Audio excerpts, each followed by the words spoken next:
My name is Trisha, and my husband Brett and I have been married for 3 years. We built our own home right after we got married. Currently, we live with Brett's mother, who raised him as a single parent. The decision to live together was driven by Brett's strong desire to make his mother's life easier and her reluctance to live alone. Despite my initial apprehensions about living with my strong-willed mother-in-law, it turned out to be as difficult as I had imagined. I soon found that my time at work was my only escape. I am responsible for grocery shopping after work and preparing dinner, as my mother-in-law does no housework. I'm using the kitchen right now. Can you wait a bit? She asked. But I need to start making dinner soon, I replied. I'll be done in a little bit. Just wait for me. Okay, I understand. Why is there only one kitchen even though we live together? I wondered aloud. When we suggested a 2-family house, you refused, remember? Did I? I was probably being considerate then. The house would have been more expensive if we had chosen a 2-family house, wouldn't it? That's true, but in hindsight, it might have been better to have at least 2 kitchens. I thought so too, but I was being patient. You should be thankful to me for that. Is that so? I thought you refused the 2-family house because you didn't want to be alone. That's not the case. If I could, I would have preferred a 2-family house. Should we consider renovating then? Fine by me, but I can't pay for it. If we do, we would need some financial support from you as well. I have no intention to work anymore, and I spent a lot of money on Brett being a single mother, so I hardly have any retirement savings. Therefore, I can't contribute. But Brett and I are paying for all the household expenses, including the mortgage and utilities. If you want a 2-family house, we would need your help. I don't have any money to spare. I spent all my money on Brett. Brett is working at a good company, so he should pay me back more than I spent on him. If that's the case, we'll have to cooperate and get along from now on. Why do I have to be told what to do by you? If you earn more money, you can afford to renovate, can't you? I'm not telling you what to do, and I don't think my salary is going to increase any further, so please don't count on me. Even though Brett makes a high salary because he married you with your low income, we can't live comfortably at all. What are you trying to say? Sometimes I can't help but think it would have been nicer if Brett had married someone better. Is that so? You're able to live because of my son, whom I've raised so carefully, so don't get too big for your britches. I'm working too, you know. I know exactly how much you make. You should be more grateful to my high-earning son. I am grateful. But what? If you're living off the money my son earned, so don't complain about this and that. I might be relying on him, but I do earn my own money as well. Enough. Why are you so angry? If you were highly paid, I wouldn't have to put up with these hard days. That's why I'm irritated. Even if you tell me that now, why do I have to live alone with you every day? Because Brett is on a business trip, we have no choice. He's almost never home for the past 3 years. It's his job, so we can't help it. He didn't go on business trips before marriage. Why did this happen? Because he changed jobs. But it's the same profession, right? Can the conditions change that much? It seems like a company with a lot of business trips. I'd rather live alone than this. If you hate living with just the 2 of us that much, why don't you live alone? Are you going to pay for my living expenses then? Maybe I'll do that. Why don't you ask Brett? Brett will definitely want to live with me. That may be true. I'll talk to him when he comes back on the weekend. During the week, Brett is away on business trips, so it's usually just me and my mother-in-law staying in the house we built. Even though I felt discontented, I tried my best not to cause a conflict. But it seems that my mother-in-law also dislikes living with me. We decided to discuss it when Brett comes home. It doesn't seem to work out with the 3 of us, so I talked to Brett first. Your mom said she doesn't like living with just me. What? Why? She doesn't like that you're not at home because of your business trips. Well, I can't help it. It's my job. She said she'd rather live alone than live with just me. What? It's your fault for making Mom say that. Why is it my fault? If you got along with her, she wouldn't have said such things. I bet you're just giving her lip, aren't you? No, that's not the case. I've been cooking meals and doing all the house chores properly. Well, that's expected, isn't it? What do you mean by that? Mom has been through a lot raising me. I want her to have an easier time now. And that's why I'm trying to do right by her. Do right by her? House chores are your responsibility. What's with that attitude? Please get along with Mom better. I'm doing my best, but if it's causing stress for both of us, maybe it would be better for her to live on her own. What a waste of money that would be. Well, yes, but maybe we should have built a duplex then. We can't afford a renovation now. If you could just curb your spending habits a bit, that wouldn't be a problem. Why is it always my fault? You're receiving extra for business trips, so instead of wasting it on slot machines, why not put it towards our living expenses? We'll be able to afford a renovation then. I don't want to do that. Slot machines are my only joy during those trips. What are we supposed to do being stressed out then? All you need to do is put in more effort and we'll get along like a real family. That's easy for you to say, but it's not easy to build a real familial bond with your in-laws, you know. You can say that after you've put in the effort. What's that supposed to mean? I'll ask Mom to be a bit more patient with you. Patient? It sounds like you're saying it's all my fault. Man, this is such a hassle. Your job is twofold: to get along with Mom and to take care of the house. I'm counting on you when I'm not home. It seemed Brett had spoken to my mother-in-law because she'd eventually gave up on the idea of me moving out. However, things got even worse after that conversation. One day at dinner, just the two of us again. I don't want this. It tastes bad. What's wrong? You've been very picky lately. Brett told me something. What was it? He said that I should get along better with you. I see. He told me that I should speak my mind and not hold back. Is that so? He said that if I lived as if you were my own daughter, my stress would disappear. So I decided to stop holding back. Even if I didn't want to eat something, I had been eating it anyway. But I decided to stop that too. So that's what it was. From that day forward, my mother-in-law became more and more selfish. My stress piled up higher than ever. Whenever I tried to discuss it with Brett, he would just say that I wasn't trying hard enough and wouldn't help me at all. I finally reached my breaking point.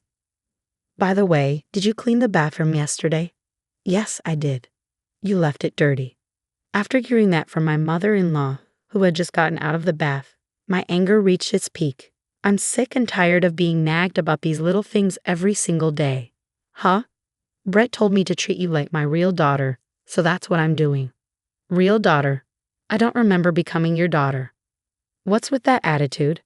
I think you're mistaking me for a servant, not a daughter. Well, now that you mention it, you do seem like a servant. I'm not your servant. Then why don't you leave? That's what I should be saying.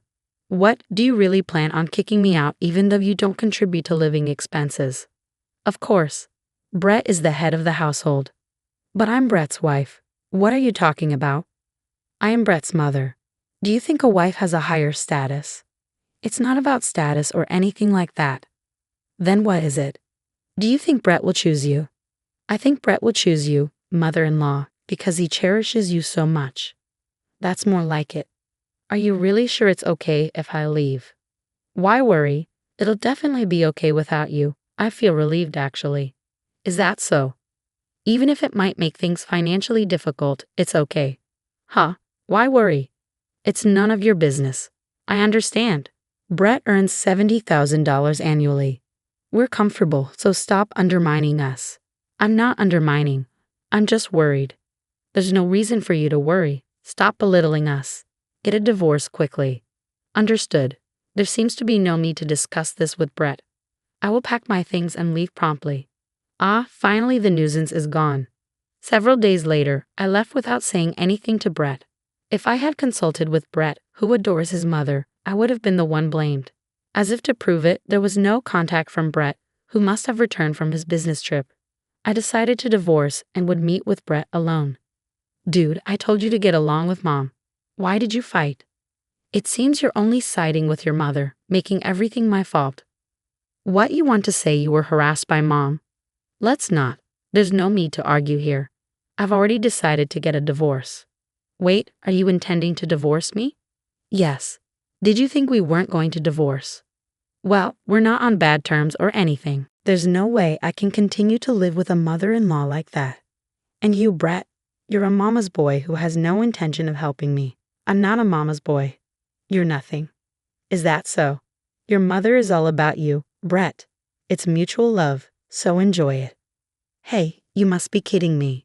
I wish you a lifetime of happiness.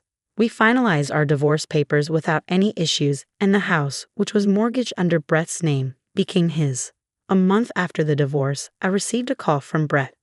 He said he needed to discuss something with me and his mother, so I reluctantly agreed to meet them. Wait a minute, what's going on? Why are you being so emotional all of a sudden? Don't play innocent. Excuse me, but we can't make ends meet with Brett's earnings alone. Well, of course you can't. What do you mean? We used to cover our living expenses with my earnings too, and he's bringing home less than I thought, less than $70,000 a year. It seems like you were mistaken, mother-in-law. What do you mean? The one making $70,000 a year is me. What? Then how much does Brett make? Brett used to earn around $50,000 a year before he changed jobs, but it dropped significantly after that. I didn't know that. Well, it's not a surprise. It's not something we would necessarily tell you. Even so, his take-home pay is way too low. That's because his salary is being deducted for his gambling debt. What? That's why his take-home pay is significantly less, and I had to supplement the shortfall with my salary. Why didn't you tell me sooner? No, I did tell you. I warned you that it would be financially tough. But then you told me it was none of your business. Well, I didn't say anything because I thought it would be bothersome to you. He seems to be gambling every day on his business trips too. Brett has a gambling addiction, you know. We managed to pay this month's gas, water, electricity, and everything else.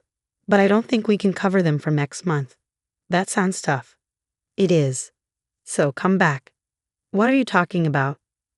Marry him again and come back. That's way too convenient for you. If you come back, I promise I won't meddle or complain anymore. I apologize for everything in the past. That's impossible. At that point, Brett, who had been silent all along, spoke up. I didn't know anything about the money situation either. I thought we were making do with just my salary, but there's no way that was possible. I feel guilty for always siding with my mother. Can't we start over? Being able to leave a gambling addict was a relief, so remarrying is absolutely out of the question. What's with that attitude? Moreover, I can't handle a mama's boy. Don't say such things. You two are in love, so why not work together and give it your all? You should be able to make it. I'd like to leave soon if we're done with this topic. It's my day off, and I have things to do. Please come back home. If you don't, I'll be the one who has to work. Please work hard and support Brett. I'm counting on you. Ignoring their pleas for reconciliation, I went home. I had kept their contacts in case something happened, but I took this opportunity to block them and delete their contacts. I requested a transfer to a store near my parents' house and moved into an apartment close by. Brett's house is about a 2-hour drive away, and Brett dislikes my father, so he probably won't come to this area. Half a year later, while working at the previous store near Brett's house as part of a support team, I passed by their house and was surprised to find it was up for sale. They must have been unable to make the payments. Later, while I was at work, I saw my mother-in-law at the supermarket next to the cell phone shop. She noticed me and approached. I finally found you. What's going on? I thought we might meet if I waited here. To my surprise, my mother-in-law was working at the supermarket next to the cell phone shop. Where are you working? You can tell by looking, so yes, I'm working here. So you're working here in hopes of seeing me? That's right. I wanted to ask you to come back home as soon as I saw you.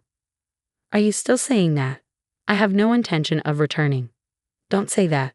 We had to sell our house and can't live there anymore. I see. We're somehow managing to live in a small apartment, just the two of us. Well, that's good. You're living happily with your beloved son.